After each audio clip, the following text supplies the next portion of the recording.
नमस्ते। अगर आप सुबह देख रहे हो तो गुड मॉर्निंग, शाम को देख रहे हो तो गुड इवनिंग, गुड नाइट या गुड आफ्टरनून, जिस भी टाइम देख रहे हो। ये वीडियो अच्छा लगे तो इसको लाइक का बटन पर क्लिक कर दीजिए।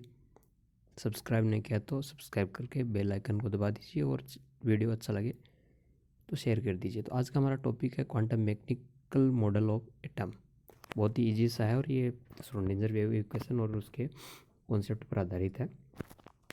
जो न्यूटन के गति के नियम थे, ठीक है, न्यूटन के जो गति के नियम थे उसके आधार पर क्लासिकल मैकेनिक्स का जन्म हुआ। और क्लासिकल मैकेनिक्स थी, एक तो वो जैसे गेंद हो गई, उन पर क्रिकेट की बॉल उन पर तो लागू होती थी, लेकिन जो छोटे सब एटॉमिक पार्टिकल उन पर लागू नहीं होती थी और ये ड्यूअल नेचर ऑफ मैटर को भी एक्सप्लेन नहीं करती थी। अतः मॉडर्न क्वांटम यांत्रिकी मॉडल का विकास हुआ या डेवलप हुआ। और ये एक क्वांटम यांत्रिकी मॉडल था, ये जो मॉडर्न था एक थ्योरेटिकल साइंस है, सैद्धांतिक विज्ञान है, जिसमें उन अति सूक्ष्म वस्तुओं की गतियों का अध्ययन किया जाता है, जैसे कि इलेक्ट्रॉन वगैरह का, जो वेव एंड पार्टिकल दोनों गुण दर्शाते हैं। ठीक है, नेक्स्ट चीज़ है क्वांटम यांत्रिकी यानी क्वांटम मैकेनिक्स का मूल समीकरण जो श्रोडिंगर ने दिया। ऐसे परमाणु अणु जिनकी ऊर्जा समय के साथ नहीं चेंज होती, उसके लिए श्रोडिंगर इक्वेशन होती है एच कैप साई बराबर ई साई। ये इक्वेशन दे रखी है। ये एच क्या है? एच कैप है यहाँ पर एक गणितीय ऑपरेटर जिसे हैमिल्टोनियन ऑपरेटर कहते हैं। और इसकी जो वैल्यू होती है ये रही ब्रैकेट के अंदर, एच के बराबर माइनस एच स्क्वायर बट्टा 8 pi square M del square plus V. V है पोटेंशियल एनर्जी और डेल स्क्वायर है यहाँ पर लैप्लासियन ऑपरेटर। और इस ऑपरेटर की वैल्यू होती है, वो होती है डेल स्क्वायर बट्टा D X square, D square बटा D X square, D square plus D Y square plus D square plus D Z square. ये सारे मान रख दें हैमिल्टोनियन ऑपरेटर और लैप्लासियन ऑपरेटर का, तो जो हम पिछले वीडियो में हमने देखी थी वो श्रोडिंगर वेव इक्वेशन पुनः या दोबारा प्राप्त हो जाएगी। ठीक है, नेक्स्ट चीज़ है इसके अंदर कि किसी निकाय की कुल ऊर्जा उसके सब एटॉमिक पार्टिकल की गतिज ऊर्जा, इलेक्ट्रॉन और नाभिक के बीच आकर्षण और प्रतिकर्षण विभव से संबंधित होती है। एक तो उसकी गतिज ऊर्जा से संबंधित होती है, एक जो भी आकर्षण लग रहा है या प्रतिकर्षण लग रहा है, दूर धकेल रहे इलेक्ट्रॉन, नाभिक इलेक्ट्रॉन के पास ला रहे हैं, इसकी जो पोटेंशियल होती है उस पर डिपेंड करती है और उसकी एक गतिज ऊर्जा पर डिपेंड करती है। ठीक है, नेक्स्ट चीज़ है कि हाइड्रोजन एटम के लिए श्रोडिंगर समीकरण के हल द्वारा इलेक्ट्रॉन के समूह क्वांटम ऊर्जा स्तर उसके संगत वेव फंक्शन प्राप्त होते हैं। यानी श्रोडिंगर वेव इक्वेशन को हल करें तो इलेक्ट्रॉन के जो एक तो ई आएगा, एनर्जी ई प्राप्त हो जाएगी एनर्जी, एक उसका साई वेव फंक्शन प्राप्त हो जाएगा। ठीक है, और श्रोडिंगर समीकरण के प्राकृतिक हल से अगर हल करें तो 3 क्वांटम नंबर्स प्राप्त होगी। प्रिंसिपल या मुख्य क्वांटम संख्या स्मॉल एन, दिग्सी या एजीमुथल क्वांटम संख्या स्मॉल एल, और चुंबकीय या मैग्नेटिक क्वांटम संख्या नंबर स्मॉल एम। ये तीनों साई को इंगित करती है। इस पर ऑलरेडी मैंने एक वीडियो बना रखा, आप चैनल पर देख सकते हैं। और इलेक्ट्रॉन के बारे में जानकारी उसके ऊर्जा स्तर के संगत वेव फंक्शन साई से प्राप्त होती है। यानी इलेक्ट्रॉन के जो ऊर्जा स्तर है और इलेक्ट्रॉन के बारे में जानकारी कौन देता है? ये देता है साई वेव फंक्शन। और साई का मान है इलेक्ट्रॉन के निर्देशकों एक्स वाई जेड, यानी इलेक्ट्रॉन की जो डायरेक्शन होती है उस पर डिपेंड करता है साई वेव फंक्शन का मान। ठीक है, एंड नेक्स्ट बात है इसके अंदर, वेव फंक्शन का कोई भौतिक अर्थ नहीं है, साई का कोई भौतिक अर्थ नहीं है। इलेक्ट्रॉन के तरंग फलन यानी साई को ऐसे एटॉमिक ऑर्बिटल भी कहते हैं, किंतु साई स्क्वायर यानी साई का वर्ग कर ले वेव फंक्शन का तो किसी बिंदु पर इलेक्ट्रॉन पाए जाने की प्रोबेबिलिटी को दर्शाता है। जहाँ जितने ज़्यादा इलेक्ट्रॉन होंगे साई स्क्वायर का मान उतना ही ज़्यादा होगा, और साई को क्या कहते हैं? एटॉमिक ऑर्बिटल भी कहते हैं। नेक्स्ट बात है श्रोडिंगर इक्वेशन है, वो मल्टी इलेक्ट्रॉन परमाणुओं का एग्जैक्ट हल नहीं बताती। हाइड्रोजन के अलावा जिसमें एक से ज़्यादा इलेक्ट्रॉन पाए जाते हैं उनमें ये सही हल उसका नहीं बताती। इसके लिए अप्रोक्सीमेशन मेथड का यूज किया जाता है। इसमें नाभिक के आवेश पड़ने पर कक्षक बहुत छोटे हो जाते हैं। नेक्स्ट बात है मल्टी इलेक्ट्रॉन एटम होते हैं, उनके ऑर्बिटल्स की एनर्जी होती है एन, स्मॉल एन और एल पर निर्भर करती है। स्मॉल एन तो प्रिंसिपल क्वांटम नंबर और एल हो गई एजीमुथल क्वांटम नंबर। लेकिन जो हाइड्रोजन एटम है उसके ऑर्बिटल की ऊर्जा केवल किस पर निर्भर करेगी?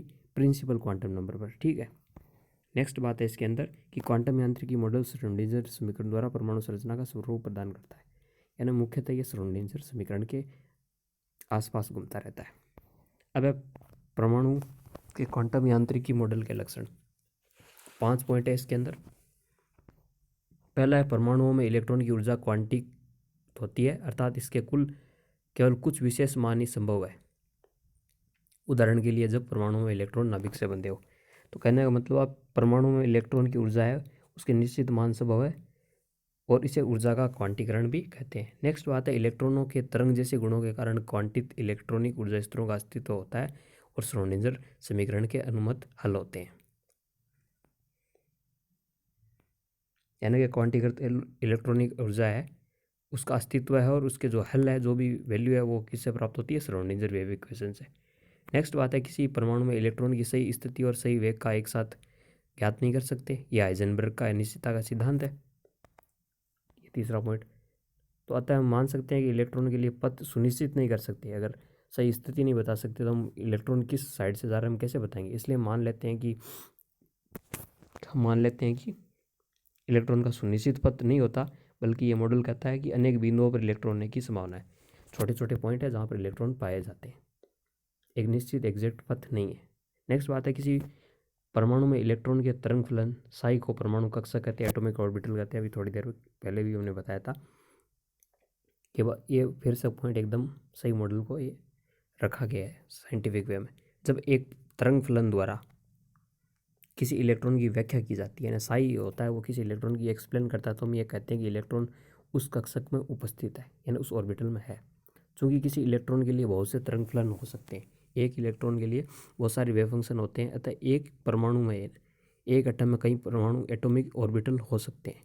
परमाणु की इलेक्ट्रॉनिक संरचना इन एक इलेक्ट्रॉन कक्षक तरंग फलनों या कक्षकों पर आधारित है। प्रत्येक कक्षक में इलेक्ट्रॉन की ऊर्जा निश्चित होती है और किसी भी कक्षक में 2 या 2 से अधिक इलेक्ट्रॉन नहीं रह सकते। एक कक्षक में ऊर्जा निश्चित है, 2 या 2 से अधिक इलेक्ट्रॉन नहीं रह सकते। 2 या क्या, किसी भी कक्षक में 2 से अधिक इलेक्ट्रॉन नहीं रह सकते। किसी बहु इलेक्ट्रॉन यानी मल्टी इलेक्ट्रॉन एटम में क्या होता है, में ऊर्जा के बढ़ते हुए क्रम में विभिन्न कक्षों में इलेक्ट्रॉन भरे जाते हैं। पहले कम ऊर्जा के भरे जाएंगे, फिर ज़्यादा ऊर्जा के भरे जाएंगे। मल्टी इलेक्ट्रॉन सिस्टम के लिए। अतः मल्टी इलेक्ट्रॉन एटम में प्रत्येक इलेक्ट्रॉन के लिए एक कक्षक तरंग फलन होता है, एक ऑर्बिटल वेव फंक्शन होता है जो उस कक्षक का अभिलाक्षणिक होता है जिसमें इलेक्ट्रॉन उपस्थित होता है। यानी हर इलेक्ट्रॉन के लिए अपना एक वेव फंक्शन होता है। यानी क्वांटम यांत्रिकी में वेव फंक्शन निश्चित ऊर्जा के कक्षक का अभिलाक्षणिक होता है जिसमें इलेक्ट्रॉन पाया जाता है। प्रत्येक इलेक्ट्रॉन का अपना एक वेव फंक्शन है जिसमें इलेक्ट्रॉन उपस्थित होता है। परमाणु में इलेक्ट्रॉन के बारे में सारी जानकारियाँ उसके वेव फंक्शन से में उपस्थित होती है और क्वांटम यांत्रिकी साई की सहायता से संभव है। यानी साई एक तो ये यूनिक है प्रत्येक इलेक्ट्रॉन के लिए और ये इलेक्ट्रॉन के बारे में काफ़ी जानकारी देता है। ये चौथा पॉइंट ये कहना चाहता है।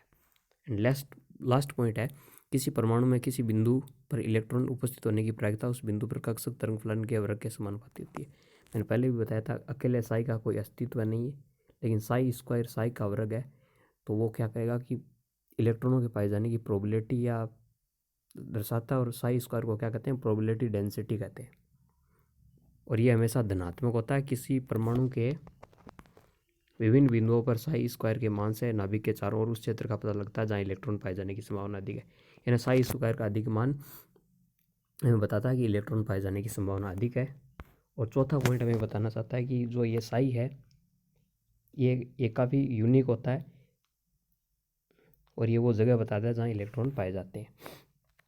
ठीक है, तो ये था हमारा परमाणु का क्वांटम यांत्रिकी मॉडल।